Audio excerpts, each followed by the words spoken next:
வணக்கங்கள். என்னை அழைத்தமைக்கு பள்ளி தாளர் மற்றும் பள்ளி முதல்வர், ஆசை பெருமக்கள் மற்றும் மாணவர்களுக்கு என்னுடைய பணிவான வணக்கம். இன்று நாம் கொண்டாட இருப்பது குடியரசு தினம். 27வது ஆண்டு குடியரசு தினம்.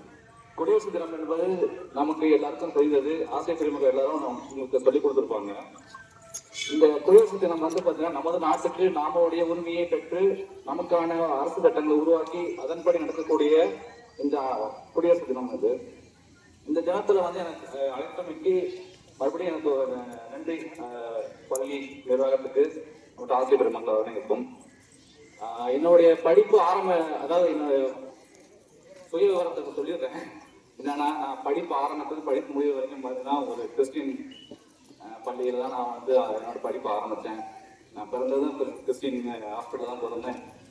படித்தது கிறிஸ்டினில் தான் படித்தேன். என்னோட காலேஜையும் முடிச்சது கிறிஸ்டினில் தான் முடித்தேன். என்னுடைய குழந்தைங்க 2 பேருமே அவங்களையும் ஆரம்பத்தில் இப்போ வரைக்கும் நான் கிறிஸ்டின் பள்ளியில் தான் படிக்க வச்சுட்டு இருக்கேன் நான். இன்னொரு விஷயம், இந்த மலைப்பகுதியில் இருக்கிற பள்ளிக்கு ஒரு ஸ்பெஷல் இருக்கு. என்னன்னு தெரியுங்களா? ஏன்னா தரைத்தளத்தில் இருக்க பள்ளிக்கும் பகுதியில் இருக்க பள்ளிக்கும் வித்தியாசம் இருக்கு.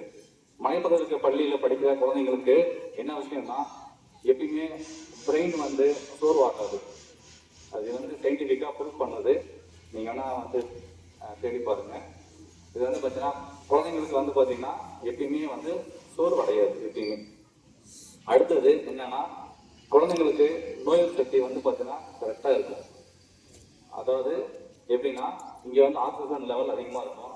அதனால குழந்தைங்களுக்கு எப்போ பார்த்தா உடம்புல ஆக்சிஜன் லெவல் கம்மியாகுதோ, இங்கே இருக்க மரம் செடி கொடிகள்லாம் பார்த்தீங்கன்னா ஆக்சிஜன் உற்பத்தி பண்ணும்போது, சுவாசிக்கும் போது அதன் மூலியமா குழந்தைங்களுக்கு எப்பயுமே ஒரு புத்துணர்வு ஏற்படும். இந்த நாளில் பார்த்தீங்கன்னா ஒரு சின்ன ஒரு விளக்கம் சொல்றேன். பாரதியார் பாடல் கேள்விப்பட்டிருப்பீங்க.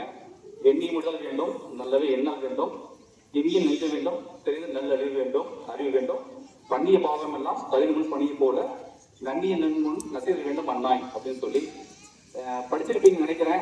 இதுக்குரிய அர்த்தம் என்னன்னா, நம்ம எண்ணம் பார்த்தீங்கன்னா தூய்மையா இருக்கணும், நல்லதே அதாவது நினைக்கணும், மன உறுதியோடு இருக்கணும்.